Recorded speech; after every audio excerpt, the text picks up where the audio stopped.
எல்லோருக்கும் வணக்கம். நான் உங்கள் தமிழ் வீரயுக நாயகன் வேள்பாரி. இரண்டாவது பாகம், முதல் அத்தியாயம். இளமருதன் குதிரையின் மீது ஏறி அமர்ந்தான். அவனது குதிரைக்கு ஆலா என்று பெயர். ஆலா பறவை ஓய்வின்றி நாள் முழுவதும் பறந்து கொண்டிருப்பதை போல அவனது குதிரையும் நாள் முழுவதும் நிற்காமல் ஓடிக்கொண்டிருக்கும். இளமருதனுக்கு இந்த உலகத்திலேயே மிகவும் பிடித்த செயல் ஆலாவின் மீது அமர்ந்து பாய்ந்து செல்வதுதான்.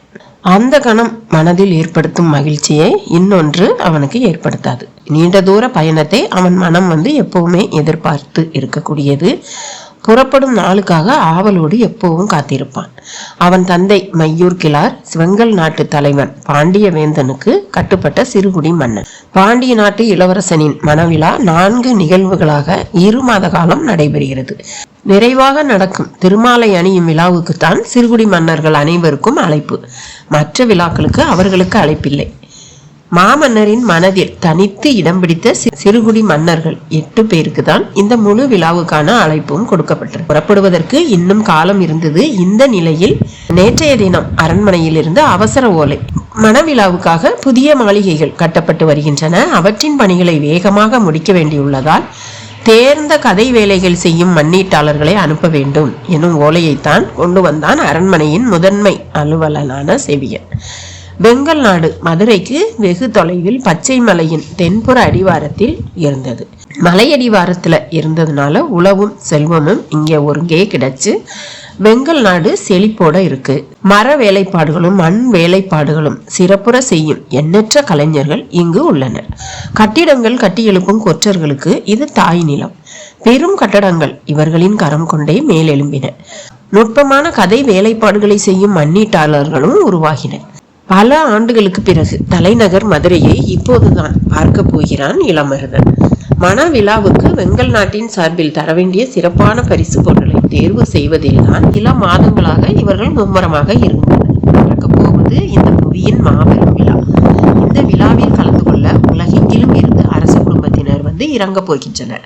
தனது வாழ்நாளில் இப்படியொரு பெருவிழாவை இன்னொரு முறை பார்க்கும் வாய்ப்பு தனக்கு கிடைக்க போவதில்லை என்பதை திரும்ப திரும்ப சொல்லிக் கொண்டிருந்தார் மையூர் கிழார். எனவே தாங்கள் தரும் பரிசு பொருளை மாமன்னரும் இளவரசரும் கன நேரமாவது கண்கொண்டு பார்க்க வேண்டும். எத்தனையோ பொருட்கள் தயாராகி கொண்டிருந்தன. ஆனால் மையூர் கிழார் பெரிதும் கவனம் செலுத்தி கொண்டிருப்பது ஒரு பொருளின் மீதுதான். அரண்மனையில் புதிதாக கட்டப்படும் மாளிகைகளை புதிய கட்டுமானத்தில் பேரெழிலோடு எழுப்பப்பட்டு வருவது பாண்டரங்கம். அரச குலத்தினர் மட்டும் ஆடி மகிழும் கலைக்கூடம். நாம் தரும் பரிசு பொருள் பாண்டரங்கத்தில் இடம்பெற வேண்டும். அதற்கு செய்ய வேண்டியது என்ன என்பதைத்தான் அவர் பல மாதங்களாக சிந்தித்துக் கொண்டிருந்தார். மணமக்கள் பொற்காசுகளை அள்ளி எறிய மதுரையின் வீதி எங்கும் பொன்மொழி வீச போகும் திருவிழா. இந்த திருவிழாவில் சிறுகுடி மன்னன் ஒருவன் தரும் பரிசு பொருள் நினைவில் நிற்க வேண்டும் என்றால் அது இயலாத காரியம் என்றுதான் எல்லோரும் சொன்னார்கள். ஆனால் மையூர் கிழார் விடாமல் முயற்சி செய்தார். செல்வத்தை விஞ்சும் ஆற்றல் கலைகளுக்கு உண்டு அல்லவா? செல்வத்தின் திளைப்பில் மிதக்கும் கண்களை அதைவிட அதிகமான செல்வத்தை கொட்டுவதன் மூலம் கவனம் பெற வைக்க முடியாது. ஆனால் கலையின் நுணுக்கம் கண்களை அசைவற்று நிறுத்தும். மனிதன் கனவுகளுக்கு அடிமைப்பட்டவன். அவனை குறுக்கு வழியில் வீழ்த்துவது எப்போதுமே எளிதான விஷயம்தான். மையூர் கிழார் பாண்டரங்கத்தில் வைப்பதற்கேற்ற பொருளை ஆயுத்தம் செய்வது என்ற முடிவுக்கு வந்தார். பாண்டரங்கம் முழுவதும் இடம்பெறப் போவது யவனர்களின் மிகச்சிறந்த கலைப்படைப்பான பாவை விளக்குதான். அது இருக்கும் அவையில் வேறு எந்த பொருளும் கவனம் பெற முடியாது என்று மையூர் கிழார் சோர்வடைந்த போது காராளி இப்படி சொன்னான். யவன பாவை விளக்கை மிஞ்சும் விளக்கொன்றை நம்மால் உருவாக்க முடியும் என்றான். உறுதியாக முடியாது என்று சொன்ன மையூர் கிழார் காராளியிடம் கேட்டார், நீ யவனர்களின் பாவை விளக்கை பார்த்திருக்கிறாயா என்று. இல்லை மன்னா என்றான். அதனால்தான் எளிதில் சொல்லிவிட்டாய். நீங்கள் எவ்விடம் பார்த்தீர்கள் மன்னா? வேந்தனின் அரண்மனை முழுவதும் இப்போது யவனர்களின் பாவை விளக்குகள் தானே கண்ணில் படுகின்றன. அரசவை மாடத்தில் சுடரேந்தி நிற்கும் அந்த விளக்குகளை காண்பவர் வியந்து போய் நிற்பார்களே என்றார் மன்னர். சற்றே இடைவெளி விட்டு காராளி சொன்னான், அரசவை மண்டபம், அரண்மனை மாடங்கள் என எங்கும் பார்த்து பழகிய ஒரு கலைப்பொருள் அந்தரங்கமான இடத்தில் கூடுதல் கவனத்தை பெறுமா? காராளியின் கேள்வி மையூர் கிழாருக்கு வழிகாட்ட தொடங்கியது. மணமக்கள் கூடி குலவும் அரங்கு. அங்கே கண்களுக்கு தேவை புதுமை. அதுவும் காதலுக்கு அப்பாற்பட்ட புதுமை அல்ல. காதலுக்குள்ளே மூச்சு முட்டை இழுத்து செல்லும் ஒரு பதுமை. அதை நாம் கலைவடிவாக்கலாம். பொற்கொல்லர் அவையில் இருந்த அனைவரும் வியப்புற்று நின்றனர்.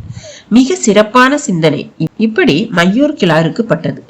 அவன் அடுத்து சொன்னான், காமன் விளக்கு மட்டும் போதாது, நாம் வழக்கமாக செய்யும் நாக விளக்கு இரண்டையும் சேர்த்து செய்ய வேண்டும். அதுதான் காமன் ஏற்படுத்தும் கனவுக்கு உருவம் கொடுக்கும் என்றான். எல்லோரும் வாயடைத்து போனார்கள். 2 நாகங்கள் பின்னியபடி மேலெழுந்து தலை நீட்ட அதன் உச்சந்தலை சிறு குழியின் முன் விளக்கின் நாக்கும் நாகங்களின் நாக்குகளும் ஒன்றாக நீட்ட சுடர் எரியும் வடிவு கொண்டது நாக விளக்கு. மையூர் கிழார் வியந்து போனார்.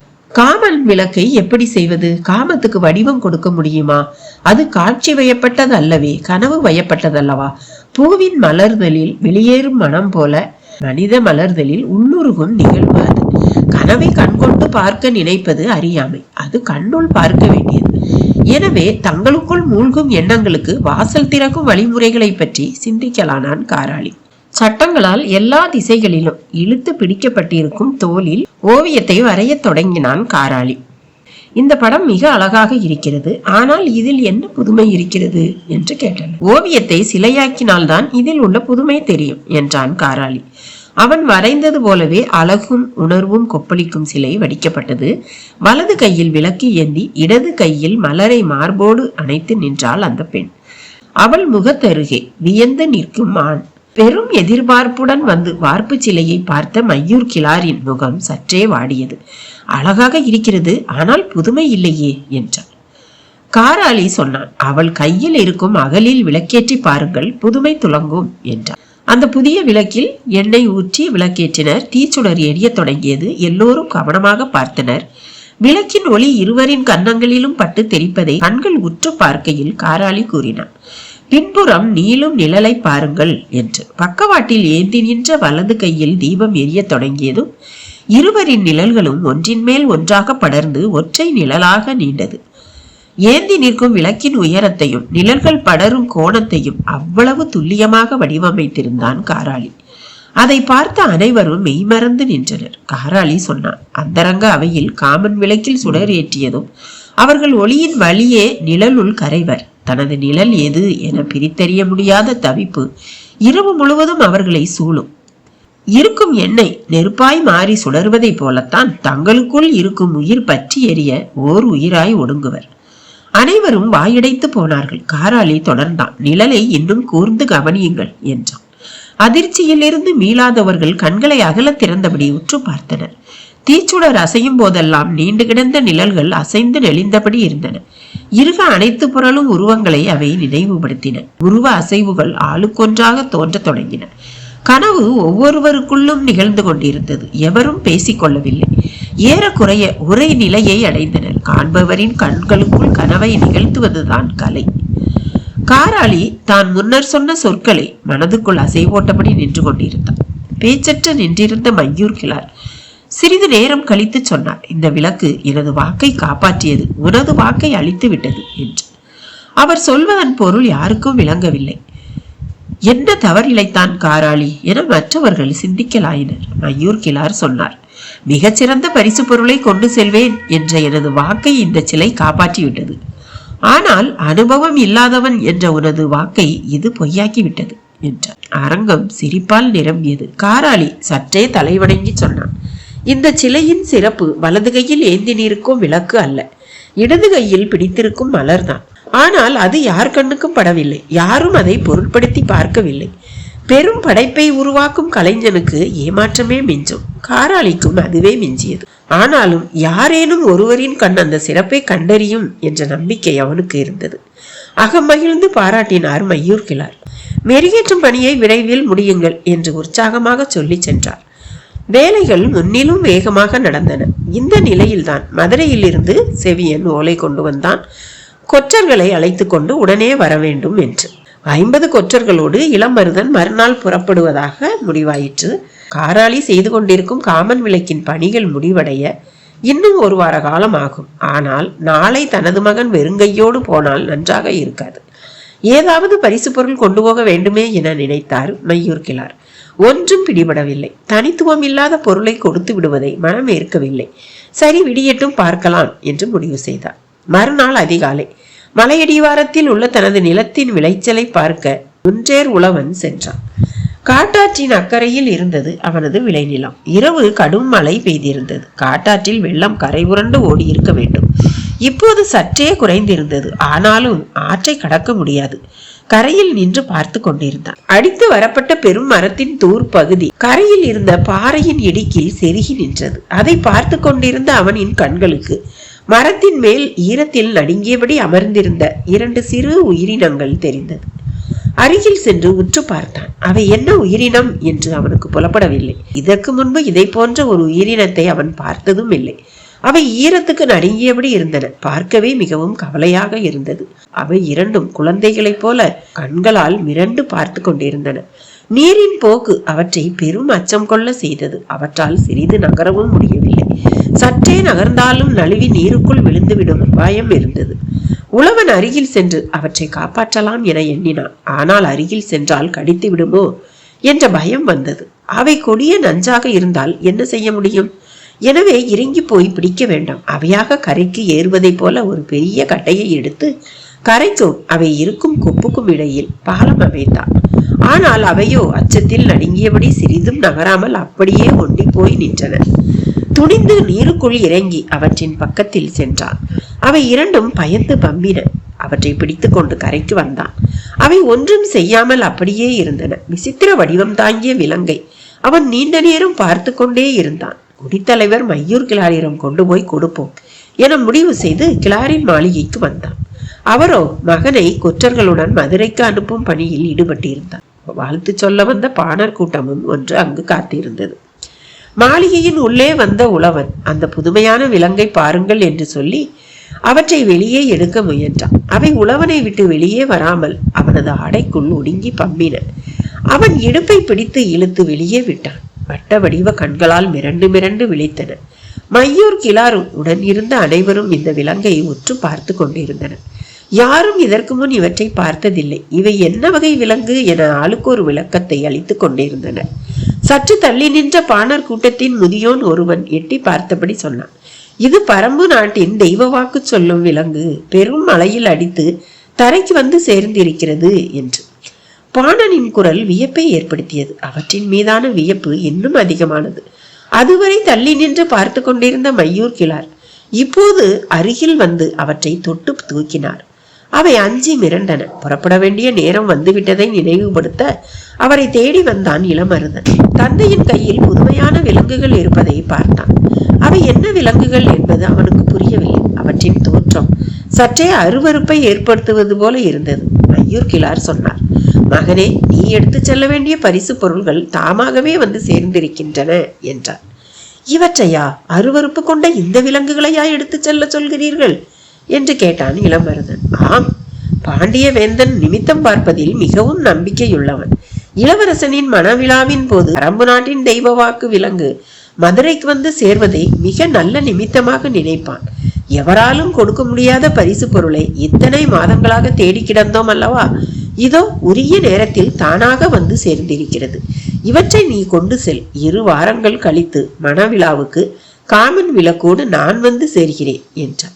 சுற்றி இருந்த அனைவரும் வாயடைத்து போனார்கள். மையூர் கிளாரின் குரலில் இருந்த உற்சாகம் இளமருதனையும் தொற்றியது. 2 குதிரைகளை இழுத்து செல்லும் 5 பெரும் வண்டிகள் மதுரையில் இருந்து வந்திருந்தன. அவற்றில் கொற்றர்கள் ஏறி அமர்ந்தார்கள். அவர்களுக்கு இடையில் சதுர வடிவ கூண்டுக்குள் மிரட்சி விலகாமல் அவை இருந்தன. ஆலாவை சுண்டியபடி மதுரை நோக்கி புறப்பட்டான் இளமருதன். வெங்கல் நாட்டு மன்னனின் வளாகம் முழுவதும் இதுவே பேச்சாக இருந்தது.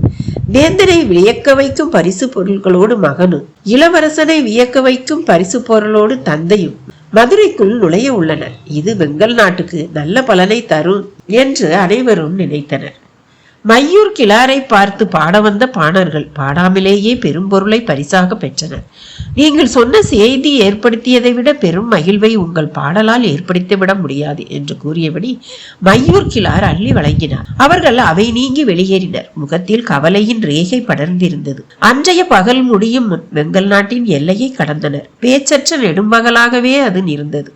நீண்ட பொழுதுக்கு பிறகு இளம் பாணன் ஒருவன் மூத்த பாணனை பார்த்து கேட்டான், பரம்பு நாட்டின் தெய்வ வாக்கு விலங்கு தரை வந்து சேர்ந்ததை பற்றி என்ன நினைக்கிறீர்கள் என்று. பாரி இனி தனது ஆற்றலை இழக்க தொடங்குவான். பதில் கேட்ட மூத்த பாணன் சற்று அமைதியோடு நடந்தான். நீங்கள் என்ன நினைக்கிறீர்கள் என கேட்ட இளம்பாணனின் கேள்வி முடியும் முன் மூத்த பாணன் சொன்னான், இறங்கி அடிக்கப் போகிறான் வேள்பாரி என்றான். மதுரை கோட்டையின் மேற்கு வாசலை நோக்கி சூரிய கதிர்கள் தகதகத்து இறங்கிக் கொண்டிருந்தன. வாங்கிய ஒளியை அதைவிட வேகமாக வெளியில் உமிழ்ந்தன கதவுகள். அந்த நெடும் கதவுகள் முழுக்க பொன்னாலான பூச்சு கொண்டவை. அவற்றின் குமிழ்கள் மேல் மணிக்கற்கள் பொதிந்திருந்தன.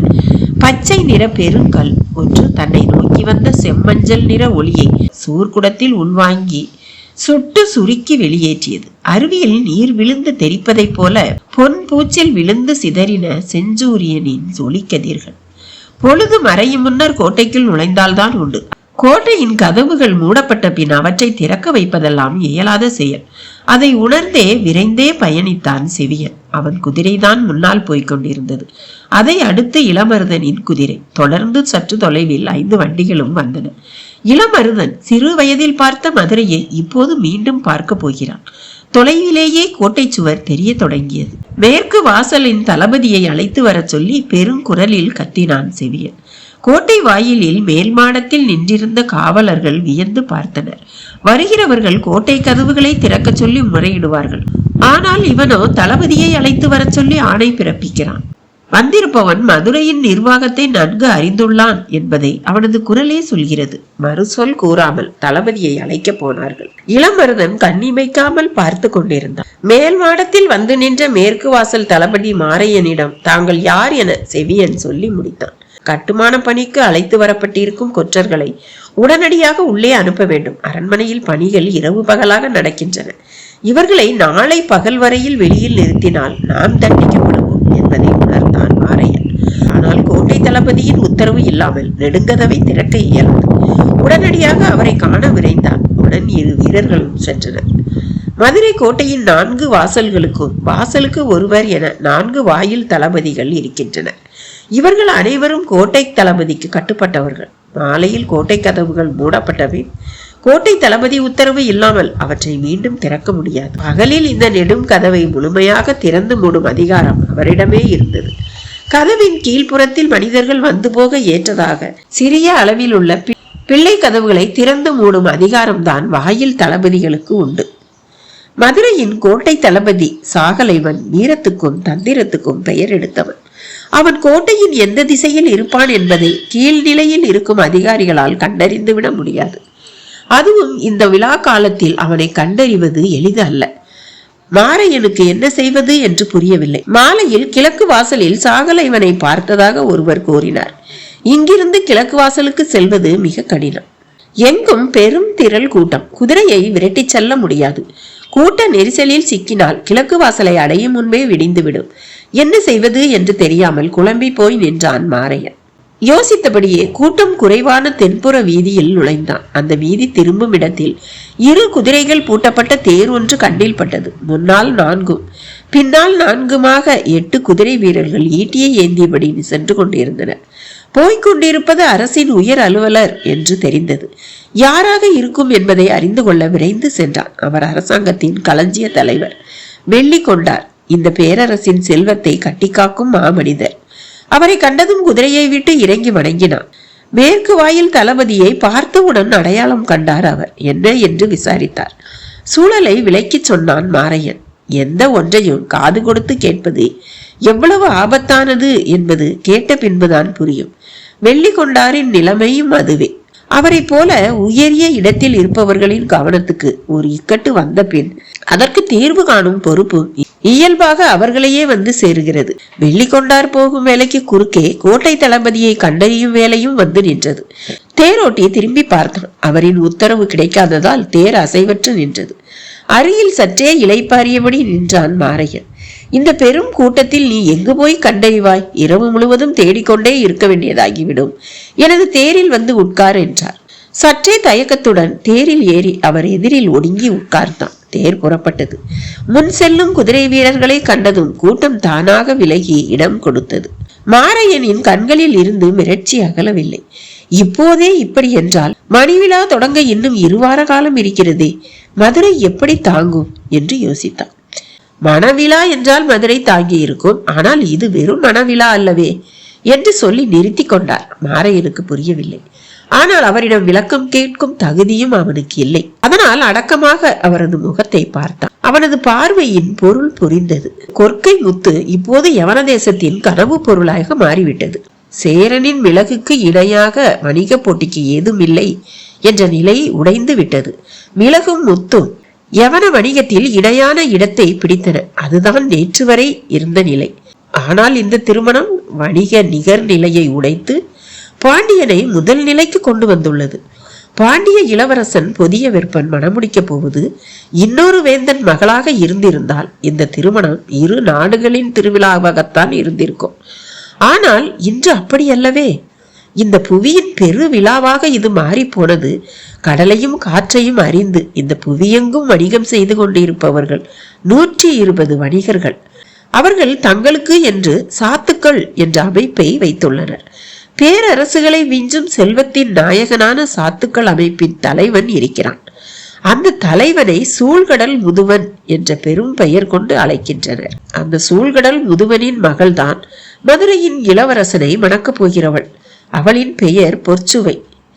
ஓய்வறியா அலைகடலின் பாய்மரங்கள் வைகை கரை நோக்கியே வலசை வந்து கொண்டிருக்கின்றன. கடற்பரப்பு எங்கும் மிதந்து கிடக்கும் நாவாய்கள் இப்போது கொற்கை துறையில் நங்கூரம் இறக்கிவிட்டன. இப்படி ஒரு தகுதி இந்த மண்ணில் இதுவரை எந்த பேரரசுக்கும் கிடைக்கவில்லை. இந்த திருமணம் பாண்டிய பேரரசு கடல் வணிகத்தில் முதல் நிலையை பெற்றதை பறைசாற்றும் அரசியல் நிகழ்வு. இதனால் இந்த பேரரசு காணப்போவதோ கரை புரளும் செல்வ செழிப்பு. தன் 2 மகன்களையும் கடல் புயலில் இழந்தவன் சூழ்கடல் முதுவன். அவனது ஒரே மகள் பொற்சுவை இப்போது மதுரைக்கு மணமகளாக வரப்போகிறாள். உலகெங்கும் இருந்து வணிகத்தால் நிரப்பப்பட்ட பெரும் செல்வம் நெடும்படி தாண்டி பாண்டியனின் கருவூலம் வந்து சேர உள்ளது. பொற்சக்கரங்கள் பூட்டப்பட்ட சாத்துக்களின் வண்டிகள் மதுரையின் பெருந்தேர் சாலைகளில் தடம்பதிக்க இருக்கின்றன. பொற்குவியலில் திணறப் போகிறது இந்த மாமதுரை. யவனம் முதல் சாவகம் வரை கண்டறிந்த அதிசிறந்த கலைப்படைப்புகள் இந்த நகரின் நெடுவீதி எங்கும் நின்று மிளிரப் போகின்றன. வணிக சாத்துக்களின் வரைவில்லா செல்வத்தை விட இந்த பேரரசே செழிப்பு மிக்கது என்பதை காட்ட வேண்டிய தேவை நம் பேரரசனுக்கு ஏற்பட்டுள்ளது. எனவே அரசாங்க கருவூலகத்தில் குவிந்து கிடக்கும் செல்வம் எல்லாம் மதுரையின் வீதிகளில் அள்ளி வீசப்பட உள்ளன. இந்த இருவரும் இணையும் இந்த வேலையை மிகுந்த கவனத்தோடு பயன்படுத்த களமிறங்கி விட்டனர் யவனர்கள். பேரரசர் குலசேகர பாண்டியனையும் சூழ்கடல் முதுவனையும் ஒரு சேர திகைப்பில் ஆழ்த்த அவர்களும் தயாராகி விட்டனர். இந்த மணவிழாவுக்கான பரிசு பொருள்களை கப்பல் நிறைய எடுத்து வந்துள்ளனர். யவன தேரல் மட்டுமே 6 திரளி மரப்படையில் கரை வந்து சேர்ந்தது என்று செய்தி. இந்த திருமணத்தின் வழியாக யவனர்களுக்கு ஒரு செய்தி தெளிவாக சொல்லப்பட்டிருக்கிறது. இன்னும் சொல்ல எவ்வளவோ இருக்கிறது. மதுரை விழாக்களின் நகரம். இந்த மாநகரின் மண்ணடுக்கு விழாக்களில் ஏற்றப்படும் தீப புகையால் தான் சாம்பல் நிறம் கொண்டுள்ளதோ என்று நான் பல நேரம் நினைத்தது உண்டு. ஆனால் இப்போது நடைபெற போகும் இந்த மணவிழாதான் அதன் உச்சம். இந்த உச்சத்தை மதுரை இனி எந்த காலத்தில் எட்டும் என தெரியாது. இன்று நள்ளிரவுக்கு பிறகு விற்பனைக்கான பொருட்கள் மட்டும் யவனர்கள் நகரத்தின் வணிக வீதிக்கு கொண்டு வர உள்ளனர். அதை வாங்கத்தான் மக்கள் பெரும் ஆர்வத்தோடு திரண்டுள்ளனர். திருமணத்தை முன்னிட்டு எல்லா குடும்பங்களும் அலங்காரத்துக்கு தயாராகி வருகின்றன. யவனர்களே அலங்கார பொருளின் அடையாளமாகவும் ஆகிவிட்டார்கள். கோட்டையின் கிழக்கு வாசலுக்கு வெளிப்புறத்தில் இருகாத தொலைவில் இருக்கிறது யவனச்சேரி. இன்று மாலையில்தான் கொற்கையில் இருந்து பொருட்கள் எல்லாம் வந்து அங்கு சேர்ந்தன. அதில் விற்பனைக்கான பொருட்களை மட்டும் தனியே பிரித்தெடுத்து நள்ளிரவுக்கு பின்னர் வணிக வீதிக்கு கொண்டு வருவார்கள். எனவே இரவின் 15ஆம் நாளிகையின் போது கோட்டையின் கிழக்கு வாசல் திறக்க இருக்கிறது. அப்போது கோட்டை தளபதி சாகலைவன் அங்கிருப்பான். அதுவரை அவன் எங்கிருப்பான் என்பதுதான் கேள்வி. அவர் சொல்லியதை மாரையன் வாய் பிளந்து கேட்டுக்கொண்டு வந்தான். தேர் கிழக்கு பக்கமாகவோ வணிக வீதியின் பக்கமாகவோ செல்லாமல் வடதிசையில் தனித்த மாளிகையை நோக்கி போனது. இந்த பக்கம் எதற்கு போகிறது என்பது அவனுக்கு விளங்கவில்லை. அவரிடம் விளக்கம் கேட்க முடியாமல் சுற்றுமுற்றும் பார்த்தபடி வந்து கொண்டிருந்தான். மாளிகையின் வாசலில் வந்து நின்றது தேர். முன்னால் இருந்த குதிரை வீரன் ஒருவன் வேகமாக வந்து அவர் தேரை விட்டு இறங்க கைப்பிடித்து நின்றான். தொடர்ந்து மாரையன் இறங்கினான். மாளிகை அலங்காரத்தால் மின்னியது. எங்கும் தீபங்கள் ஏற்றப்பட்டு கண் சிமிட்டியபடி இருந்தன. வெள்ளிக்கொண்டார் வந்ததை அறிந்து உள்ளிருந்து இளம்பெண்கள் இருவர் ஓடோடி வந்து அவரது கைப்பற்றி வாசல் படி கடந்து உள்ளே அழைத்து சென்றனர். மாரையன் முன்னரையில் அமர வைக்கப்பட்டான். பட்டு திரைச்சீலைகள் காற்றில் அசைந்தபடி இருக்க முகங்கள் அங்குமிங்குமாக நழுவி மறைந்தன. இளம் மஞ்சள் நிறத்தில் ஒளிரும் தீபத்தின் விளிம்பில் எப்போதும் ஒரு செந்நிறம் கலந்திருக்கும். இயற்கையாக எந்த ஓர் அழகையும் முழுமை கொள்ள அதன் விளிம்பில் அடர்வண்ணம் பூசுகிறது. திரைச்சீலையின் விளிம்பில் அடர்வண்ண முகங்கள் மறைந்து மறைந்து தெரிந்தன. கோட்டையின் மேல் மாடத்தில் இருந்து இரவு முழுக்க வெளிப்புற இருளை வெறித்து பார்த்து பழகிய அவனின் கண்கள் மின்னும் விளக்கொளியில் பொன்முகங்கள் மிதந்து போவதை பார்த்து தடுமாறி கொண்டிருந்தது. இந்த பேரழகிகளிடமிருந்து வெள்ளி கொண்டார் மீண்டு வந்து அதன் பின் நாம் தளபதியை தேடி பிடிப்பதற்குள் விடிந்துவிடும் என்று அவன் மனதில் நினைத்து கொண்டிருந்த போது யானை கட்டுத்தறியின் தலைவனுக்கு சாகலைவன் எழுதிய ஓலையை பெண்ணொருத்தி கொண்டு வந்து கொடுத்தான். ஓலையை வாங்கி படித்த மாரையன் அதிர்ந்து போனான். கோட்டை தளபதியும் இங்குதானா? குறித்த நாளிகைக்குள் எல்லாவற்றையும் சரியாக செய்து முடிக்க வேண்டும் என்று கோட்டை தளபதி அடிக்கடி சொல்வது இதைத்தானா? கேள்வியோடு அந்த இடம் விட்டு நீங்கினான். கோட்டையின் மேற்கு வாசலில் வெளிப்புறம் அவர்கள் காத்திருந்தனர். செவியன் சற்றே பொறுமை இழந்திருந்தான். இளமருதனுக்கு அங்கு வியந்து பார்க்க நிறையவே இருந்தது. கோட்டை தளபதியிடம் வாங்கிய ஓலையை கட்டுத்தறியின் தலைவன் அல்லங்கீரனிடம் கொண்டு வந்தான் மாரையன். அல்லங்கீரனுக்கு வயது 60 கடந்திருக்கும். யானையின் குணம் காண்பதில் இவருக்கு இணை யாரும் இல்லை. அந்த வயதான பெரியவரை எழுப்பினான் மாரையன். நள்ளிரவு வந்து எழுப்புவதை கூட மன்னிக்கலாம், ஆனால் எழுந்தவனிடம் எழுத்தை காட்டி படிக்க சொல்பவனுக்கு மன்னிப்பே கிடையாது என்று புலம்பியபடியே ஓலையை வாங்கி படித்தார். அவருக்கு வந்த கோபத்துக்கு அளவே இல்லை. இங்கு இருப்பவை எல்லாம் பாசறையில் இருக்கும் இளவயது யானைகள் என்று நினைத்தாயா? 50 வயதை கடந்த யானைகளைத்தான் கட்டுத்தறிக்கு கொண்டு வருகிறோம். இவற்றை நீங்கள் சொல்லும் போதெல்லாம் வேலை வாங்க முடியாது. அதுவும் இரவு முழுநிலை உணவு 3 சுற்றுகள் கொடுக்கப்பட்டுள்ளன. இப்போது அவற்றை எழுப்பி வேலை வாங்குவது இயலாத செயல். அது மட்டுமல்ல, ஆபத்தானதும் கூட. மாரையனுக்கு என்ன பதில் சொல்வதென்று தெரியவில்லை. ஆனால் அவசர வேலைக்காக அழைத்து வரப்பட்டவர்கள் கோட்டைக்கு வெளியே காத்திருக்கிறார்கள். அவர்களை எப்படியாவது உள்ளே அனுமதிக்க வேண்டும். கோட்டை தளபதி எங்கே என்று கேட்டார் அல்லங்கீரன். மாரையன் பதில் சொன்னான். அவசரத்துக்கு அவனால் எழுந்து வந்து உன்னிடம் ஓலை கொடுக்க முடியவில்லை அல்லவா? யானையை மட்டும் உடனே எழுப்பு என்றால் என்ன பொருள் என்று கேட்டான். இதற்கு என்ன பதில் சொல்வதென்று தெரியவில்லை. ஆனால் பெரியவரின் கேள்வி பொருத்தமானது என்றே தோன்றியது. பிரச்சனை வந்து நிற்பது மாரையனுக்கு முன்னால். நாளை விசாரிக்கப்பட்டால் அவன்தான் பதில் சொல்ல வேண்டியிருக்கும். எனவே அவன் அந்த இடத்தை விட்டு அசைவதாக இல்லை. பெரியவர் அல்லங்கீரனுக்கும் வேறு வழி தெரியவில்லை. நீண்ட நேரம் கழித்து யானையை எழுப்ப பாகனுக்கு உத்தரவிட்டார். மாரையன் தன்னுடன் வந்த வீரர்களோடு வெளியில் காத்திருந்தான். சிறிது நேரத்தில் யானை வெளியேறி வந்தது. பொழுது நள்ளிரவை கடந்தது. தனது கால் பெருவிரலால் அதனுடைய காதின் பின்பக்கத்தை ஊன்றி உந்தினான் பாகன். ஆனாலும் அது மெல்லவே முன்னகர்ந்து சென்றது. இந்த வேகத்தில் நடந்தால் வாசலை அடைவதற்குள் விடிந்துவிடும். வேகமாக நடத்து என்றான். பாகன் சொன்னான். எனது தொடை நடுக்கத்தை நீ உணர மாட்டாய். யானைக்கு இது மோசமான வயது. 50 இளமைக்கும் முதுமைக்கும் நடுவில் இருப்பது. அது என்ன நினைக்கிறது என்பதை நாம் கணிக்க முடியாது. இந்த வயதுடைய யானைக்கு நிலை உணவு கொடுத்து நள்ளிரவு எழுப்புவது ஆபத்தை விலைக்கு வாங்குவதை போல இதுவரை இல்லாத செயலை இப்போது வெளிப்படுத்தி கொண்டிருக்கிறது. ஒழுங்காகத்தானே போய்கொண்டிருக்கிறது. இதில் என்ன சிக்கல் என்றான் மாரையன். எழுப்பியதிலிருந்து துதிக்கையை தந்தத்தில் சுழற்றியபடியே வருவதை பார்த்தீரா? தந்தத்தில் அது கொடுக்கும் அழுத்தத்தை எனது அடித்தொடையில் உணர முடிகிறது என்றான். மாரையன் சற்றே அதிர்ந்து பார்த்தான். எனக்கு சொல்லப்பட்ட உத்தரவை நான் நிறைவேற்றி கொண்டிருக்கிறேன். ஆனால் எனது உத்தரவை யானை எந்த கணமும் மறுக்கலாம் என்றான். மாரையன் குதிரையை வேகப்படுத்தி முன்னால் நகர்ந்தான். நள்ளிரவின் மணியோசையை நாளிகை கணக்கன் எழுப்பினான். கோட்டையின் கிழக்கு வாயிலில் முரசுகள் அடிக்க தொடங்கின. யானையின் கோட்டலின் மேற்கு வாசல் குறுக்கட்டையை தூக்கி எடுத்தது. அப்படியே வலதுபுறம் திரும்புவதற்காக இடதுபாத முனையால் இடப்பாக காதின் அடியை மெல்ல தட்டினான் பாகன். அது அசைந்து திரும்பியது. மாரையன் மகிழ்ச்சியோடு கதவை திறக்க உத்தரவிட்டான். வீரர்கள் நெடுங்கதவை இழுத்து திறந்தனர். இளமருதன் குதிரையை விட்டு இறங்கி தனது ஆலாவை பிடித்தபடி மதுரைக்குள் நுழைந்தான். வண்டிகள் 5 ஒவ்வொன்றாக உள் நுழைந்தன. கடைசி வண்டியில் உட்கார்ந்திருப்பவர்களுக்கு இடையில் மரச்சட்டத்திலான கூண்டு ஒன்று இருப்பதை பார்த்த காவல் வீரன் ஒருவன் கேட்டான்.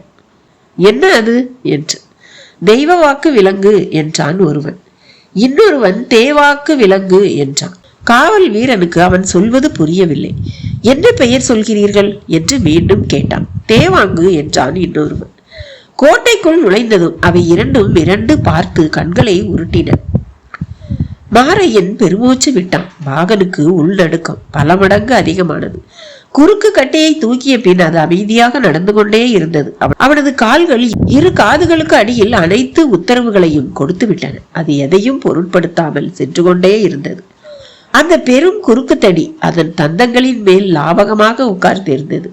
துதிக்கையை வலப்புறமும் இடப்புறமும் முழுமையாக வீசி நடந்தது. பாகன் நடுங்கினான். இந்த நேரம் கோட்டையின் கிழக்கு வாசலுக்குள் யவன பொருள்களை கொண்டு வந்திருப்பர் என்று எண்ணியபடியே நெடுங்கதவை மூட உத்தரவிட்டான் மாரையன். வீரர்கள் கதவை இழுத்து அடைத்தனர். குறுக்கு தடியை பொருத்த சொல்வதற்காக மாரையன் திரும்பி பார்த்தான். தடியை சுமந்தபடி யானை இடப்புறம் போய்கொண்டிருப்பதை பார்த்தான். குறுந்தடியை கொண்டு கதவை மூடாமல் அதை எடுத்துக்கொண்டு ஏன் உள்ளே போகிறது என்று பதறிய மாரையன் அதை நோக்கி குதிரையில் விரைந்தான். வலப்புறம் போன வண்டியில் இருந்த தேவாங்குகள் வெளிச்சத்தை பார்க்க முடியாமல் கண்கூசி பதுங்கின. கிழக்கு வாசலின் வழியே பெரும் உற்சாகத்தோடு யவன வண்டிகள் உள்ளே நுழைந்தன.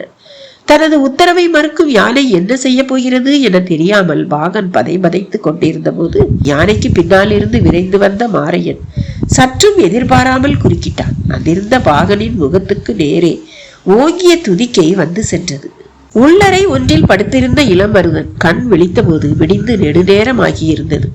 அவன் அழைத்து வந்த கொற்றர்களுக்கு வேலைகள் ஒதுக்கப்பட்டு அவர்கள் தங்களுக்குரிய இடத்துக்கு சென்று விட்டனர். தன்னை அழைத்து வந்த செவியன் எங்கே என தேடியபடி வெளியே வந்தான் இளமருதன்.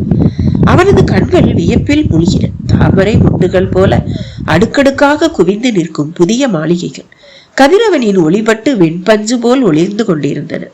வியப்புற்று நின்று அவன் அருகே வந்து தோள் தொட்டான் செவியன். இந்த பகுதியில் 3 பெரும் மாளிகைகள் கட்டி எழுப்பப்பட்டுள்ளன. கட்டட வேலைகள் எல்லாம் முடிந்து விட்டன. மர வேலைப்பாடுகளும் ஓவிய பணிகளும் தான் நடக்கின்றன. மாளிகைக்கு பின்புறம் புதிதாக உருவாக்கப்பட்டுள்ள பூந்தோட்டத்தில் ஒரு சில பணிகளும் நடைபாதை சுற்றுச்சுவர் போன்ற சிறு சிறு வேலைகளும் தான் மிச்சம் இருக்கின்றன. நாம் அழைத்து வந்த கொற்றர்களை அங்கு அனுப்பியாகிவிட்டது என்றான் செவியன். மேல் மாடத்தின் வெளிப்புற விளிம்பில் கடல் அலைகளின் வளைவுகள் சுழன்று பொங்கியபடி இருந்தன. அதை பார்த்தபடி கேட்டான். எப்படி இவ்வளவு நுணுக்கமாக வடிவமைக்க முடிந்தது என்று. செவியன் சொன்னான். அலைகள் பொங்கும் கடல் போல மாடத்தின் விளிம்புகள் அமைக்கப்பட்டிருப்பதன் காரணம் உள்ளிருக்கும் மாளிகையின் மொத்த வடிவம் சிப்பி போன்றது. சிப்பிக்குள் இருக்கும் ஆதி இருளுக்குள் தானே வெண்முத்து சூழ்கொள்ளும். புரியாமல் விழித்தான் இளமருதன். இதுதான் மணமக்களின் பள்ளியறை. இந்த பேரரசின் வம்சக்கொடி வேர் பிடித்து மலர வேண்டிய மாளிகை என்றான். அசைவுறா கண்கள் திரும்ப மறுத்தன. வாருங்கள் உள்ளே போய் பார்ப்போம் என்று சொல்லி மாளிகைக்குள் அழைத்து சென்றான் செவியன்.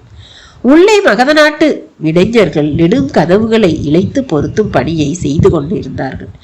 காற்று எங்கும் நுண்ணிய மரத்துகள்கள் மிதந்து கொண்டிருந்தன. சந்தனத்தின் வாசனை மாளிகைக்குள் நுழையும் முன்னரே இளமருதனின் மூக்கில் ஏறியது. உள்ளே நுழைந்த இளமருதன் வடிவிலும் வாசனையிலும் வண்ணத்திலும் நிலை மறைந்து நின்றான். வாருங்கள், அந்துவன் வருவதற்குள் நாம் உணவருந்திவிட்டு வந்து விடுவோம் என்று சொல்லி அழைத்து சென்றான் செவியன். கோட்டைக்கு தெற்கே மதுரையின் இடுகாடு இருந்தது. இறந்து போன மேற்கு வாசலின் தளபதி மாரையனின் உடல் அங்குதான் கொண்டு வரப்பட்டது. வீரர்கள் உடலேந்தி வந்தனர். நேற்று நள்ளிரவு யானையை குறுக்கிட்ட மாரையனை சற்றும் எதிர்பாராமல் துதிக்கையால் சுழற்சி அடித்தது. குதிரையின் முதுகெலும்பு நொறுங்கி கீழே சரிந்தான் மாரையன். பின்னம் கால்களால் அவனை மிதித்து கடந்தது யானை. பின்புறம் வந்த வீரர்கள் நிலைமையை உணர்ந்து யானை கட்டுத்தறியின் தலைவன் அல்லங்கீரனிடம் செய்தி சொல்ல ஓடினார்கள். மேலே உட்கார்ந்திருந்த பாகனுக்கு இப்போதுதான் விஷயம் பிடிபட்டது. யானைக்கு மதம் கொள்ளவில்லை. மதம் பிடித்திருந்தால் இந்நேரம் நான் உயிரோடு இருக்க மாட்டேன். தந்தத்தில் தாங்கி பிடித்திருக்கும் குறுக்கு கட்டையால் இந்த இடத்தையே தகர்த்திருக்கும். முழுநிலை உணவு 3 சுற்று கொடுக்கப்பட்ட பிறகு அயர்ந்து தூங்கிக் கொண்டிருந்த அதை எழுப்பி வேலை வாங்கியதில் ஏதோ பிரச்சனை ஏற்பட்டுள்ளது. தளபதி மாரையன் அவசரப்பட்டு இடையில் வந்து குறுக்கிட்டு விட்டார். இது வேறு திசை போகாமல் வந்த வழியே கட்டுத்தறி நோக்கித்தான் போய்கொண்டிருக்கிறது என்று நினைத்தபடியே அதன் மேல் அமர்ந்திருந்தவன் குத்துக்கோலை வலது காதின் பின்புறம் செருகிவிட்டு சட்டென யானையின் மேல் இருந்து பக்கத்து மாளிகை சுவரில் மேல் தாவினான். அல்லங்கீரனை பார்த்து தகுந்த ஏற்பாடு செய்வதற்காக அவரை நோக்கி ஓடினான். மாரையனின் வீரர்கள் தான் முதலில் கட்டுத்தறியின் தலைவனை வந்தடைந்தனர். வீரர்கள் ஓடிவரும் வேகத்தை பார்த்ததும் என்ன நடந்திருக்கும் என்பதை புரிந்து கொண்டார் அல்லங்கீரன்.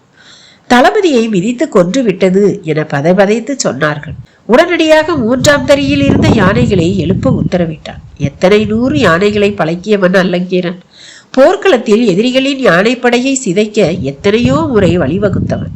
வயதாகிவிட்ட காரணத்தை சொல்லி யானைப்படை பொறுப்பிலிருந்து விடுவிக்கப்பட்ட போது வாரக்கணக்கில் உணவெடுக்காமல் பட்டினி கிடந்து துயரத்தை கடந்தவன். யானைகளுடனே வாழ்வை கழித்தவன். வயதான யானைகள் இருக்கும் கட்டுத்தறி இப்போது இவன் வசம்.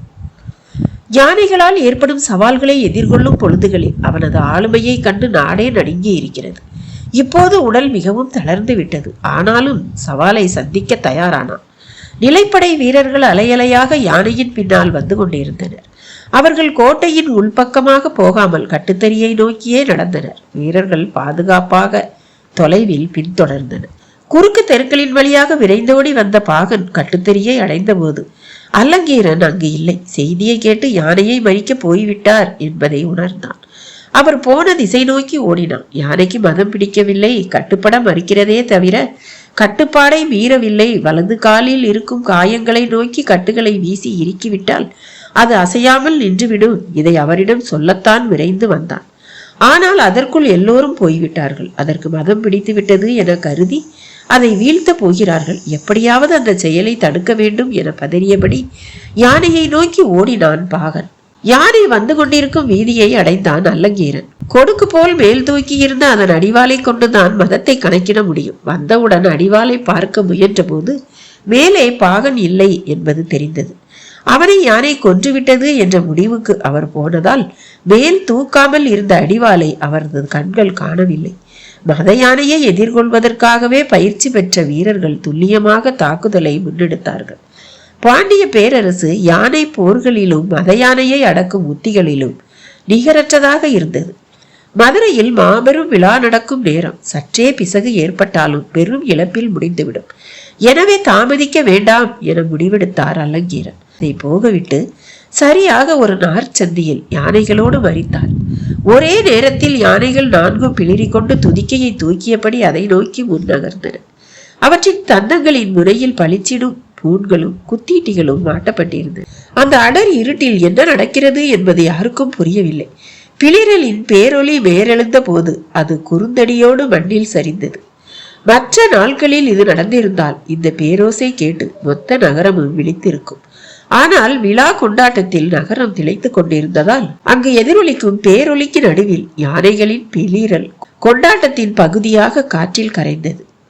தலைமை அமைச்சர் முகுந்தனுக்கு முதலில் செய்தி சொல்லப்பட்டது. இந்த மாநகரை வகுக்கப்பட்ட வீதிகளின் வழியே கட்டி காப்பவர் அவர்தான்.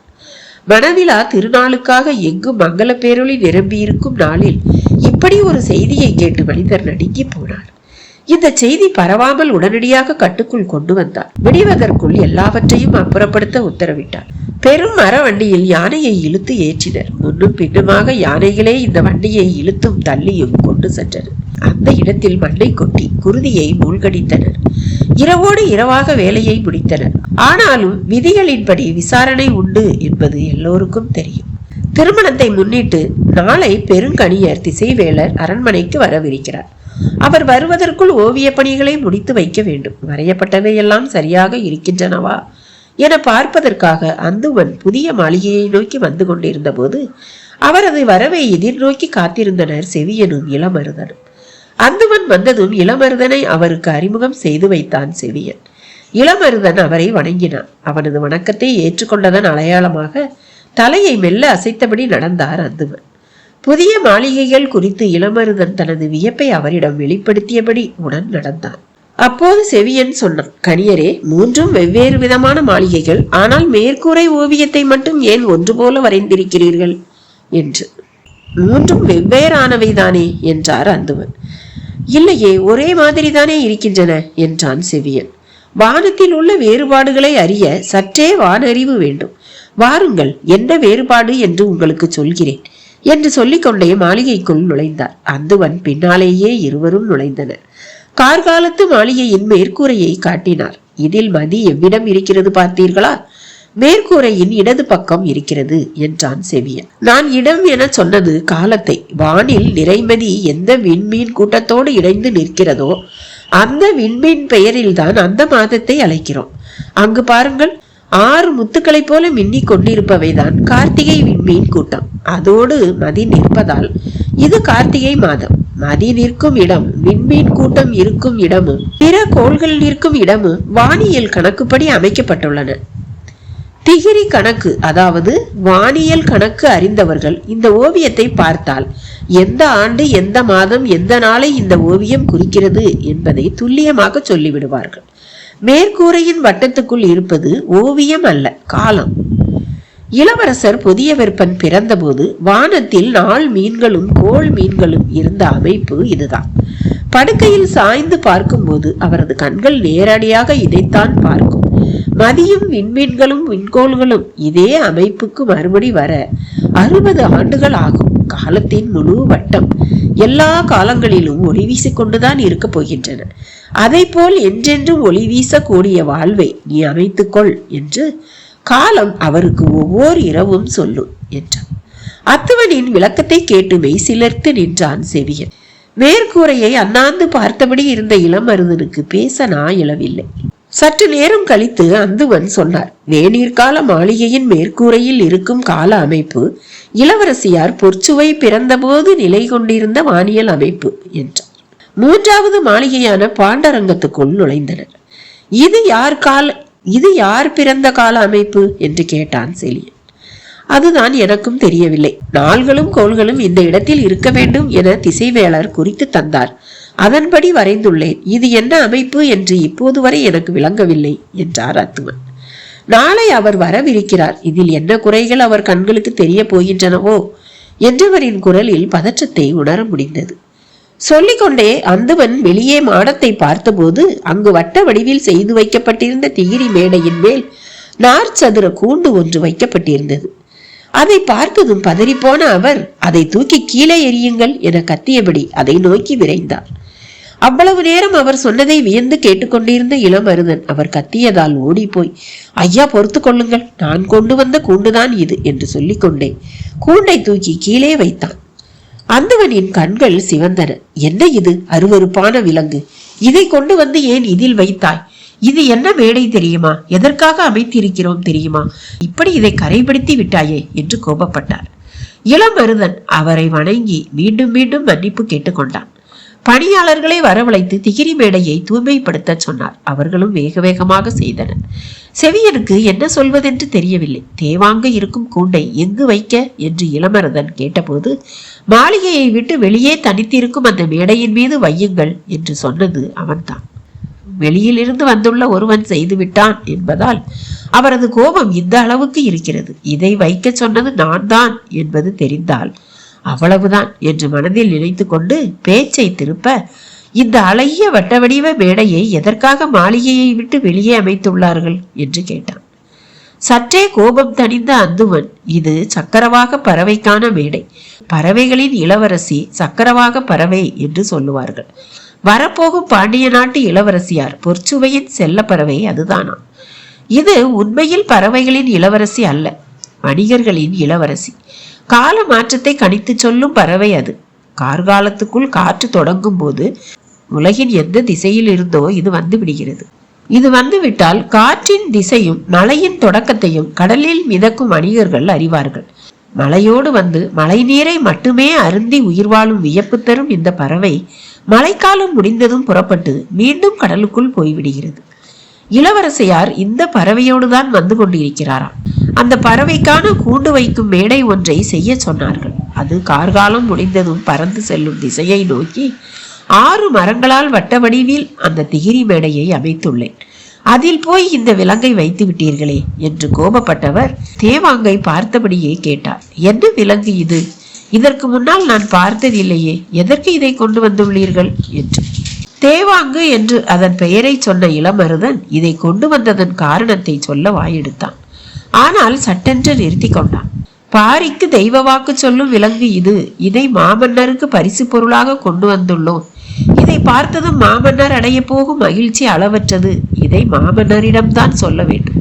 இடையில் இருப்பவர்களிடம் சொன்னால் எப்படியும் மாற்றி விடுவார்கள் என்று நினைத்தவன் சட்டென்று வாயை மூடிக்கொண்டான். உலகமே வியக்கப் போகும் ஒரு திருமணத்துக்கு நீ கொண்டு வந்துள்ள பரிசு இதுதானா என்று சொல்லி சிரித்தபடி, குறுநில மன்னன் ஒருவனின் மகனால் மாமன்னரை இந்த காலத்தில் கண்டுவிட முடியுமா என்ன? செவியன் சொன்னான். வெங்கல் நாட்டின் மீது பேரரசருக்கு நல்ல மதிப்பு உண்டு, எனவே நேரம் ஒதுக்குவார் என்றுதான் நான் நினைக்கிறேன் என்றான். சரி, அதையும் பார்ப்போம் என்று சொன்ன அந்துவன், இந்த விலங்கு கூண்டை இனி இங்கு வைக்க கூடாது, மாளிகைக்குள் இருக்கும் மேடையில் வைத்துக் கொள்ளுங்கள் என்றான். இளமருதன் கூண்டை எடுத்துக்கொண்டு பாண்டரங்கத்துக்குள் நுழைந்தான். இந்த அரங்கில் வைக்கத்தான் தந்தை காமன் விளக்கை செய்து கொண்டிருக்கிறார். ஆனால் நான் கொண்டு வந்த விலங்கு அதற்கு முன்னே உள்ளே நுழைந்து விட்டது என எண்ணியபடி அந்த கலைமாடத்தின் மேல்புறம் இருக்கும் மேடை ஒன்றின் மீது வைத்தான். உள்ளிருந்த 2 தேவாங்குகளும் வட்ட கண்களை உருட்டி உருட்டி இங்கும் அங்கும் பார்த்தன. முன்பு போல இவை அச்சம் கொள்ளவில்லையே என இளமருதன் எண்ணிக்கொண்டிருக்கையில் அவை 2 அண்ணாந்து மேற்கூரையை பார்த்தன. பார்த்த கணத்தில் கத்தியபடி மருண்டு உள்ளொடுங்கின. முதன்முறையாக அவற்றின் கத்தலை கேட்ட இளமருதன், அப்படி என்ன இருக்கிறது மேற்கூரையில்? இப்படி நினைத்தவன் அண்ணாந்து பார்த்தான். சிதறி கிடக்கும் விண்மீன்களுக்கு இடையில் ஒரு ஓரத்தில் நிலவு இருந்தது. காலம் சொல்ல வேண்டியதை சொல்லிக் கொண்டிருந்தது. அவனுக்கு அது புரியவில்லை. கார்காலத்தின் தொடக்க நாளிலேயே மழை கொட்டி தீர்த்தது. கபிலரின் உடல் சூழலுக்கேற்ப தன்னை தகவமைத்துக் கொண்டது. கபிலர் இருந்த வீட்டில்தான் எந்த நேரமும் பாரியின் மகள்கள் இருந்தனர். அங்கவை சங்கவையோடு சேர்த்து 8 பேருக்கு எழுத்துக்களை கற்றுக் கொடுக்க தொடங்கி இருந்தார் கபிலர். நடு வீட்டில் மரப்பலகையில் மணல் கொட்டி அதன் மேல் உயிர் எழுத்துக்களை எழுத சொல்லி கொடுத்து கொண்டிருந்தார். சிறிது காலம் கபிலருக்கு உதவியாக அவரோடு இருந்துவிட்டு வருவதாக சொல்லி மயிலாவும் அங்கேயே தங்கிவிட்டாள். பரம்பு நாட்டின் தென்பகுதி எல்லைக்காவல் பொறுப்பாளன் கூளையனிடம் இருந்து தேக்கனுக்கு தகவல் வந்திருந்தது. குடநாட்டு அமைச்சன் கோலூர் சாத்தனின் கைகளை வெட்டி அனுப்பியதற்கு பிறகு குட்டநாட்டு அரசவைக்கு குடநாட்டின் தூதுவர்கள் சென்றுள்ளனர். அடுத்து நிகழப்போவதை பற்றிய விழிப்போடு இருக்க வேண்டிய வேலை இது என அவர் நினைத்தார். கொற்றவை கூற்று முடிந்து 1 வாரத்திற்கு பிறகு கபிலரின் உடல் முற்றிலும் குணமானது. ஆனால் மனம் மிகவும் துவண்டே இருந்தது. நீலன் புறப்பட்ட பிறகு கபிலரின் மனம் நிலை கொள்ள நாள் எடுத்து கொண்டது. பார்த்த முதல் கணத்தில் இருந்து அவனை பற்றிய வியப்பு பெருகிக் கொண்டே இருந்தது. வேட்டுவன் பாறையில் பார்த்தபோது கையில் பிடித்திருந்த அதே வேல்கம்போடு கபிலரிடம் இருந்து விலகி காட்டுக்குள் மறைந்தான் நீலன். கண்களை விட்டு பிரியும் வரை கபிலரின் கண்கள் அசைவற்று பார்த்து கொண்டே இருந்தன. இப்போது கபிலரோடு எந்நேரமும் உடனிருந்து உதவி செய்பவள் உதிரன். இவனும் நீலனை போலத்தான் துடிப்பேறிய இளைஞன். கபிலரின் தேவைகளை மிகுந்த அக்கறையோடு கவனித்து வருபவன். ஒரு பகல் பொழுதில் கபிலரின் வலது காலை தனது தொடையின் மேல் தூக்கி வைத்துக் கொண்டு விரல் நகங்களை நறுக்க தொடங்கினான் உதிரன். அவரின் வலது கால் நடுவிரல் சூம்பி போய் சின்னஞ்சிறியதாக இருந்தது. அந்த விரலின் அடிப்பகுதியை விரல்களால் மெல்ல நீவி விட்டான். சற்றே உயரமான மரப்பலகையின் மேல் உட்கார்ந்திருந்தார் கபிலர். அவரின் எண்ணங்கள் வேறு எங்கோ இருந்தது. உதிரன் நகம் நறுக்குகிறான் என்பது மட்டுமே அவரின் நினைவில் இருந்தது.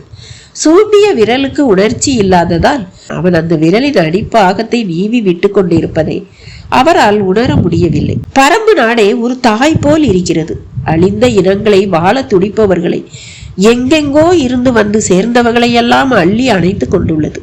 சேரனின் நாடு, சோழனின் நாடு, பாண்டியனின் நாடு என மன்னர்களால் தானே நாடுகள் அறியப்படுகின்றன. ஆனால் ஒரு தாயின் குணத்தோடு விளங்கும் நாட்டை ஏன் தாய் நாடு என சொல்லக்கூடாது? நாட்டை தாயோடு ஒப்பிடும் எண்ணம் இதுவரை யாருக்கும் தோன்றியதில்லை. சில மாதங்களுக்கு முன்னால் இப்படியோர் எண்ணம் தோன்றியிருந்தால் அது எவ்வளவு பொருளற்றதாக இருந்திருக்கும். மண்ணும் நாடும் உடைமையின் குறியீடுகள். அவற்றை போய் தாய்க்கு உவமையாக எப்படி சொல்ல முடியும்? ஆனால் கொற்றவை கூத்தை பார்த்த பிறகு திசையற்றவர்களையும் நிலமற்றவர்களையும் தலைமுறை தலைமுறையாக அள்ளி அரவணைத்து நிற்கும் பரம்பு நாட்டை தாய் நாடு என சொல்லுவதை விட வேறென்ன சொல்ல முடியும் என்று கபிலரின் எண்ணங்கள் ஓடிக்கொண்டிருந்த போது அவரையும் அறியாமல் கண்கள் கலங்கின. ஒருபுறம் கண்களை மூடி சிந்தித்தார். தனக்குள் என்ன நிகழ்ந்து கொண்டிருக்கிறது? மேலெல்லாம் ஏன் சில்லிட்டு அடங்குகிறது? இப்போது நினைவுக்குள் என் தாய் வந்துவிட்டு போனாலே எப்படி? நினைவின் வழியே எதையோ கண்டறிந்துவிட நினைத்த போதுதான் அவர் கால் விரல் நினைவுக்கு வந்தது. மெல்ல குனிந்து கீழே பார்த்தார். அவ்வளவு நேரம் எங்கேயோ பார்த்தபடி இருந்த கபிலர் இப்போது குனிந்து தன்னை பார்க்கிறார் என்பதை அறிந்ததும் உதிரன் சொன்னான், உங்கள் வலது கால் நடு விரலில் குருதி ஓட்டத்துக்காக அடி நரம்பை சற்று அழுத்தி நீவி விட்டேன், எதுவும் தொந்தரவாகி விட்டதா என்று கேட்டான். நடுவிரல் சூம்பியுள்ளதால் நடக்கும்போது சற்றே இடறினாலும் தசை பிறண்டுவிடும், கூடுமானவரை பாதடியை கலற்றாதீர்கள் என்றான். இப்போது தலையாட்டாமல் அவனையே பார்த்தார் கபிலர். வேட்டுவன் பாறையில் ஏறும்போது நீலன் உங்கள் பாதடியை கலற்ற சொன்னதால் தானே உங்களுக்கு தசை பிறண்டு இருக்கிறது.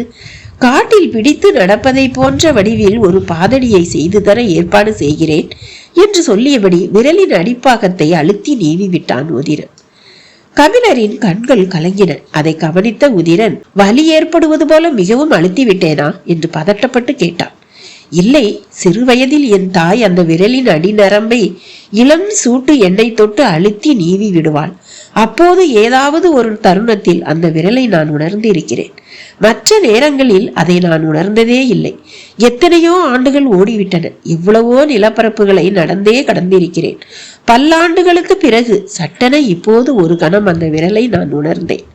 உணர்ந்த அந்த கணம் என் தாய் நினைவுக்கு வந்துவிட்டாள். உடலெல்லாம் சிலிர்ப்பு மேலிடுகிறது என்று சொல்லியபடியே உதிரனின் உச்சந்தனையில் கை வைத்தார் கபிலர். ஊறிய கண்ணீர் ஒழுகாமலாயிருக்கும். சிறிது நேரத்தில் பெண் பிள்ளைகள் மொழி கற்றுக்கொள்ள வீடு வந்தனர். நறுக்கிய நகத்துண்டுகளை எடுத்துக்கொண்டு உதிரன் வெளியேறினான். கபிலர் மொழிக்குள் நுழைய தொடங்கினார். மழை அதிகமாக தொடங்கியது. வார கணக்கில் விழாது கொட்டும் அடைமழை இன்னும் சில நாட்களில் தொடங்கும். அடைமழை தொடங்கிவிட்டால் அடுத்து கடும் குளிர்தான். தரையிலிருந்து வந்தவர்களால் இந்த குளிரை தாங்க முடியாது. கடும் குளிர் தாங்க கபிலருக்கு எலிமயிர் போர்வையை நெய்யுமாறு பாரி சொன்னான். குளிரில் இருந்து காத்து கொள்ள எவ்வியூரில் உள்ளவர்கள் முடியுள்ள தோல் ஆடைகளை பயன்படுத்துவர். அது காட்டில் வாழ்ந்து பழக்கப்பட்டவர்களுக்கு போதுமானது. புதியவர்களின் உடலுக்கு அது போதுமானதாக இருக்காது. அவர்களின் உடல் சூட்டை பாதுகாக்கும் மேலாடை தேவை. காட்டின் மிக உயர்ந்த பகுதிகளில் லவங்கமும் செங்கடம்பும் அடர்ந்து கிடக்கும் இடங்களில் பேரெலி உயிர் வாழும்.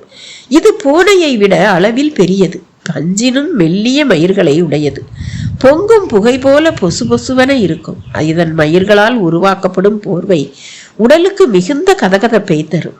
உடலின் சூட்டை வெளிவிடாமல் காத்துக்கொள்ளும். கடும் குளிரையும் உடலோடு அண்டவிடாது.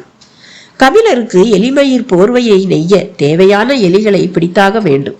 உதிரன் 10க்கு மேற்பட்ட இளைஞர்களை அழைத்து கொண்டு புறப்பட்டான்.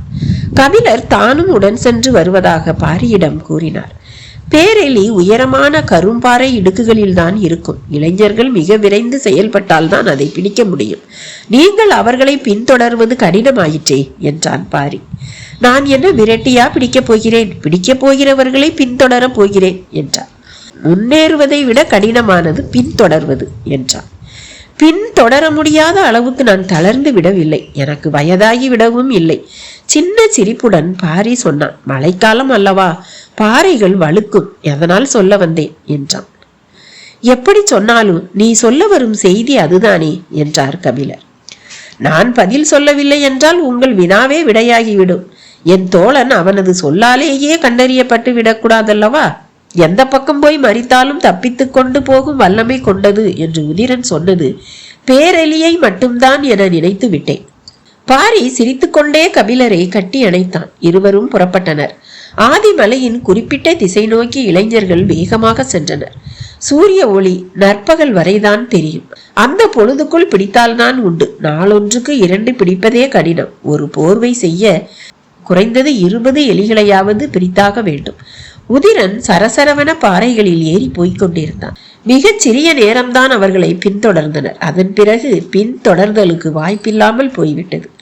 பாரியும் கபிலரும் பேசியபடி அவர்கள் சென்ற திசை நோக்கி மலையேறி கொண்டிருந்தார்கள். பன்மயிர் பேரெலி என்று இந்த எலியை பற்றி பழம் புலவர் ஒருவர் பாடியுள்ளார் என்று சொன்ன கபிலர் சட்டென நினைவு வந்தவராக சொன்னார். அங்கவை கற்றுக்கொள்வதில் அளவற்ற ஆர்வத்துடன் இருக்கிறாள் என்று. பாரிக்கு இது புதிய செய்தி அல்ல. ஆனால் கபிலர் வாயால் கேட்பது மகிழ்வை கொடுத்தது. பொதுவாக மாணவர்கள் தெரிந்து கொள்வதற்காகத்தான் கேள்வி கேட்பார்கள். அங்கவையோ அறிந்து கொள்வதற்காக கேள்விகளை கேட்கிறார் என்றார். இரண்டுக்கும் என்ன வேறுபாடு என்பதை போல் இருந்தது பாரியின் பார்வை. மரத்தை தெரிந்து கொள்ள மரத்தை பார்த்தால் போதும். ஆனால் மரத்தை அறிந்து கொள்ள அதன் வேரை பார்க்க வேண்டும் அல்லவா? அதை போலத்தான் உயிரெழுத்து 12 என்று நான் சொன்னபோது தெரிந்து கொள்ளும் ஆர்வத்தோடு என்னென்ன என கேட்பாள் என நினைத்தேன். அவளோ ஏன் 12 என கேட்டாள். வினா சரிதானே என்றான் பாரி. சரிதான், ஆனால் விடைக்கான இடம் வினாவில் இருக்க வேண்டும் அல்லவா? எத்தனையோ தலைமுறைகளை நமது முன்னோர்கள் ஒலியை உருட்டி உருட்டி எழுத்தாக்கி வைத்திருக்கிறார்கள். நீர் போன இடத்தில் பதியும் தடம் போல பேச்சுக்கு ஒலி ஒரு தடத்தை உருவாக்க முயன்றிருக்கிறார்கள். இந்த பெரும் பட்டறிவு சேகரத்தை எனது அறிவால் எப்படி அளந்து பார்த்து விடை சொல்ல முடியும்? கபிலரின் விடை பாரிக்கு பொருத்தமாகப்பட்டது. கபிலர் சொன்னார், முன்பு ஒரு முறை என்னிடம் மொழி கற்ற ஒரு மாணவி இப்படித்தான். வினாக்களை கேட்டுக்கொண்டே இருப்பாள். காலையில் அங்கவே கேள்வி கேட்டதில் இருந்து அவள் நினைவாகவே இருக்கிறது என்று சொன்னபடி எதிரில் இருக்கும் வேங்கை மரத்தை பார்த்து அப்படியே அசைவற்று நின்றார் கபிலர். பாரியும் நின்றான். வேங்கை மரத்தின் தாழ்வான கிளையில் மயில் ஒன்று அமர்ந்திருந்தது. பேச்சு கேட்டு பறந்துவிடக்கூடாது என்பதற்காக கபிலர் பேச்சை நிறுத்தினார். அது தன் தலையை மட்டுமே மேலே தூக்கியது. அதன் அசைவை உற்று பார்த்து கொண்டிருந்தார் கபிலர். பாரி மரத்தின் அடிவாரத்தில் எதையோ உற்று பார்த்து கொண்டிருந்தான். மயில் மெல்ல தலையை திருப்பி இருவரையும் பார்த்தபடி கிளையில் இருந்து குதித்து காட்டுக்குள் மறைந்தது. இன்னும் சிறிது நேரம் உட்கார்ந்திருக்க கூடாதா? வெறுகு பூனையின் கண்களுக்குள் இருக்குமே நீலமும் பச்சையும் கலந்த கலவை, அதுதானே மயில் தோகையின் கண்களிலும் இருக்கிறது என்றார் கபிலர். பாரி மறுமொழி ஏதுமின்றி மரத்தின் அடிவாரத்தை நோக்கி நடந்தான். கபிலர் அந்த கிளையை நோக்கி சென்றார். மயில் கிளையிலிருந்து தாவி மண்ணில் கால் பதித்த இடத்தில் அதன் காலடி படிந்திருந்தது. அதை பார்த்தபடி சொன்னார். மயிலின் காலடியை நொச்சி இலைக்கு உவமை சொல்வார்கள்.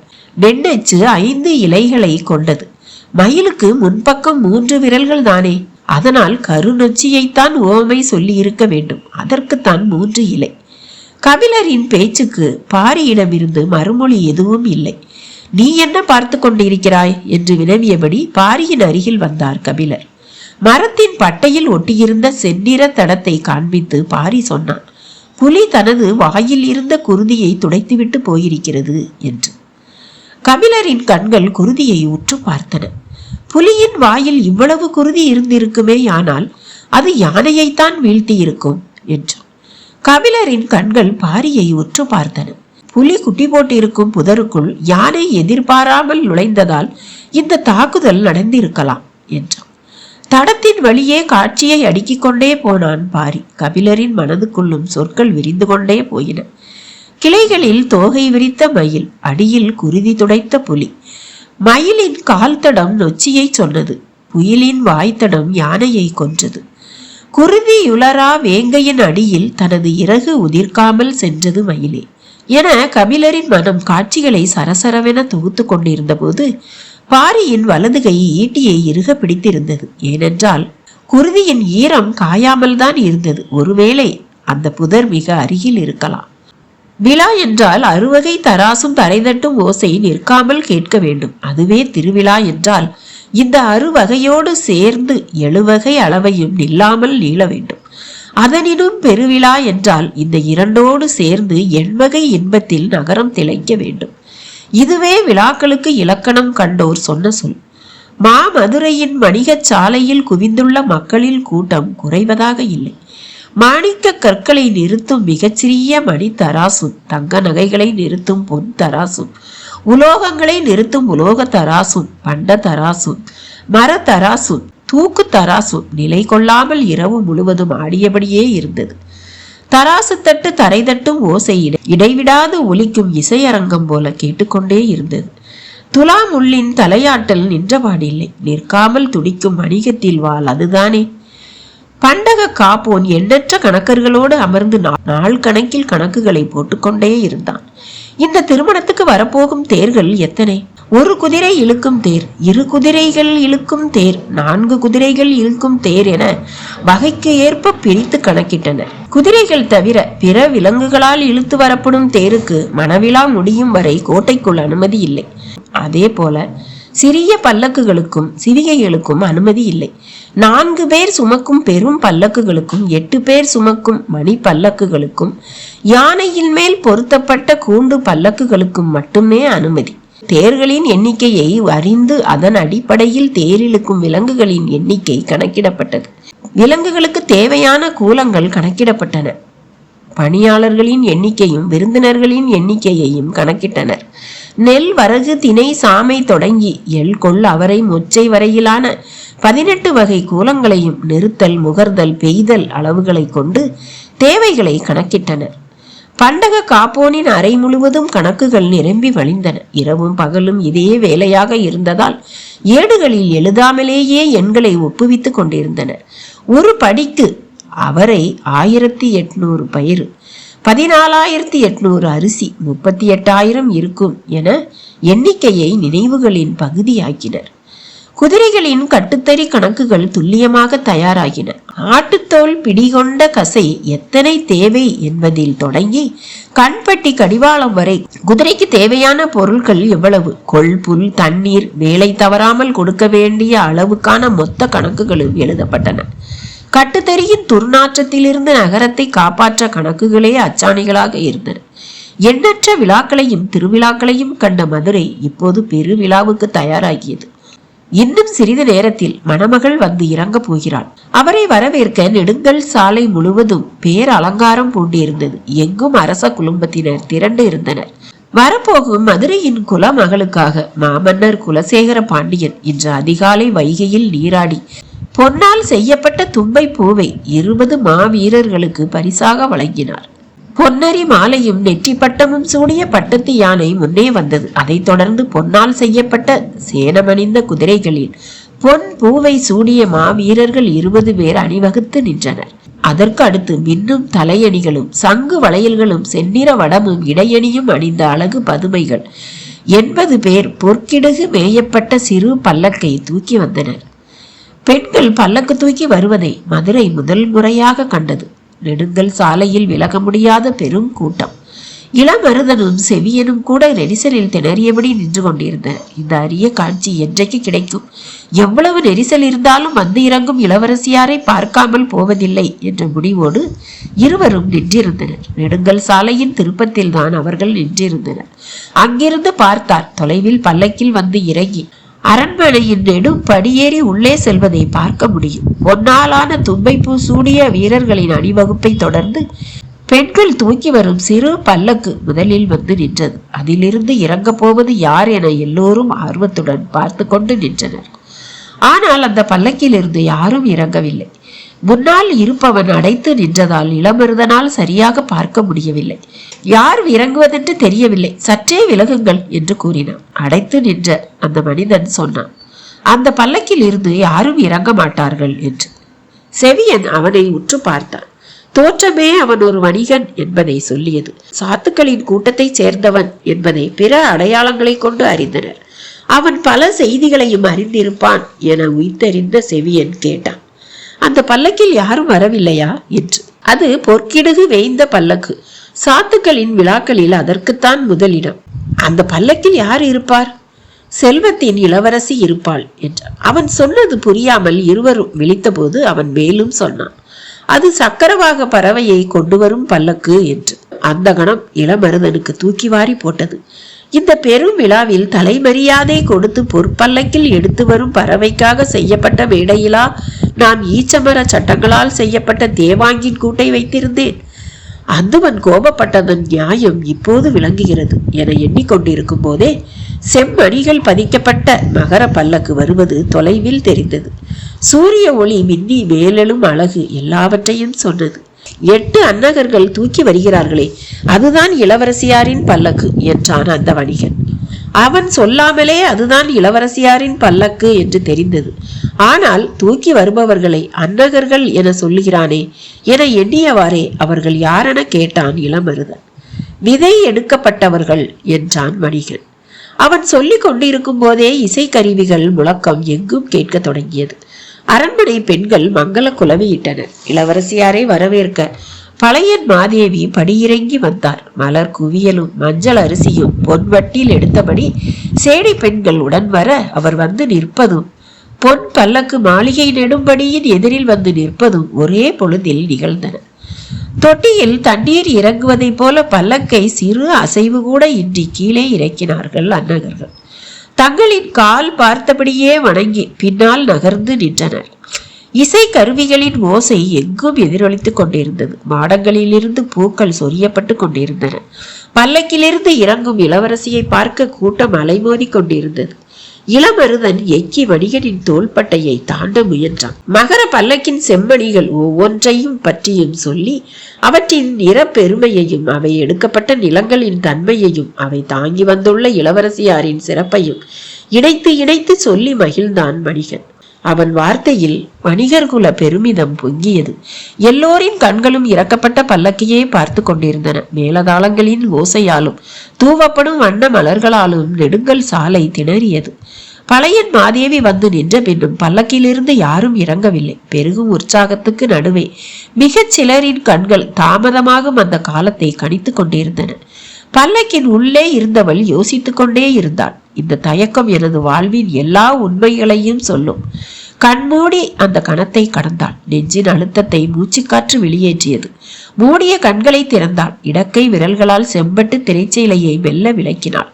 மதுரையின் மண் அவள் கண்ணில் பட்டது. சற்று நேரம் மண்ணை பார்த்து கொண்டிருந்தவள் காலடியை மதுரையில் வைத்தாள். கூட்டத்தின் ஆரவாரமும் இசை முழக்கமும் வாழ்த்து சொல்லும் எங்கும் எதிரொலித்துக் கொண்டிருக்க இளமருதன் நின்ற இடத்திலிருந்து நெறிபடும் கூட்டத்துக்குள் தலை தூக்கி பார்த்தான். தூவப்படும் மலர்களுக்கு இடையில் கண்கொள்ளா பேரழகு நகர்ந்து கொண்டிருந்தது. இளம் மஞ்சள் வெயிலில் கன நேரத்தில் மறைந்த அவளது வடிவு கண்டு அவனை அறியாமலேயே உலகின் பேரழகி என்று அவன் வாய் முணுமுணுத்தது. முன்னால் நின்றிருந்த வணிகனின் காதில் அந்த முணுமுணுப்பு கேட்டது. அவன் சற்றே திரும்பி சொன்னான், அந்த அழகையும் விஞ்சும் பேரறிவு கொண்டவள் பொற்சுவை என்று. இளமருதனுக்கு என்ன சொல்வதென்று தெரியாமல் வணிகனை பார்த்தான். அவன் மேலும் சொன்னான், பெரும் புலவர் கபிலரிடம் கல்வி பயின்றவள் அல்லவா என்று. பரம்பின் குரல் மீண்டும் ஒலிக்கும். இதன் தொடர்ச்சி அடுத்த பகுதியில. பாய்.